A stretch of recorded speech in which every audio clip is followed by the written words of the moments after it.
Әнеки балалар, барлықтарың маған мұқият қарай қойыңдар, иә? Бүгін біз сендермен хан талапай деген ойынды ойнаймыз, иә? Бұл ойынды бастамас бұрын мен сендерге шартымен түсіндіріп өтейін, иә? Бізге ең алдымен асықтар қажет. Қараңдаршы балалар, мына жерде асықтардың ішінде ең ерекше болып тұрған қандай асық балалар? Қызыл түсті асық. Бұл бізде хан асығы деп аталады. Қазір мен осы асықтарды жерге шашып қалған кезде хан асығы кімнің қолына келсе, сол ойынды бірінші бастайды екен. Иә балалар, сендерге ойын шарты түсінікті ме? Олай болса ойынымызды бастайық. Алақай, алақай, хан талапай басталды.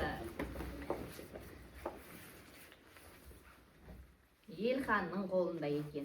Жақсы, олай болса, кәне асықтарымызды жылдам дізіп жіберейік, иә? Балалар, бұл ойын бізге мергендікке, дүзу атуға, жылдамдыққа, шапшаңдыққа үйретеді екен. Ал кәнекей ойынымызды бастайық. Бастамас бұрын мен сендерге бір көрсетіп берейін, иә? Кәне, Елхан асығыңды маған бере ғой. Кәне, қыздар екі жақ қатарға тұра қалайық. Жақсы. Балалар, асықты оң қолымызға ұстаймыз да, көздеп дәлдікпен атамыз. Жарай ма? Осылай Елхан бастай ғой. Жақсы балалар, Елханда екі ұпай. Кәне балалар, Елханға қошемет көрсетіп тұрайық, иә? Елхан, мына жақ қатарға барып тұра ғой. Келесі Жанерке. Келе ғой. Балалар, ойын осылай кезек-кезекпен жалғаса береді екен. Қай бала көп ұпай жинаса, сол жеңімпаз. Жанеркеде 1 ұпай екен, иә? Жанерке, асығыңды ала ғой. Қазір ең соңында кім көп асық жинаса, сол жеңімпаз болады. Елина келе ғой. Жақсы балалар, кәне Елинаға бір қошемет көрсетіп қояйық, иә? Елинада 2 ұпай бар. Қанасыңды маған бере ғой. Елина, қанасыңды маған бере ғой. Қанасықтарыңды беріп жүрген. Жақсы, Айсұлтан келесі. Бастай ғой, Айсұлтан.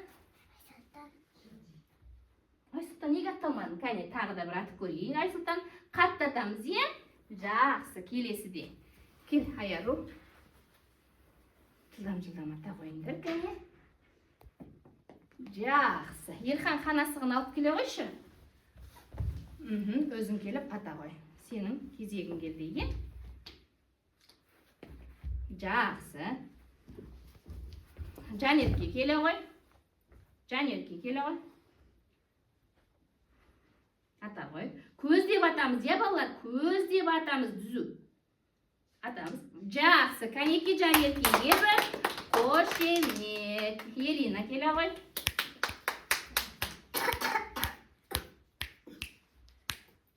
Балалар, ойын осылай жалғаса береді. Ең соңында кім ұпай жинап, хан асығы кімнің қолына қалса, сол жеңіске жетеді екен.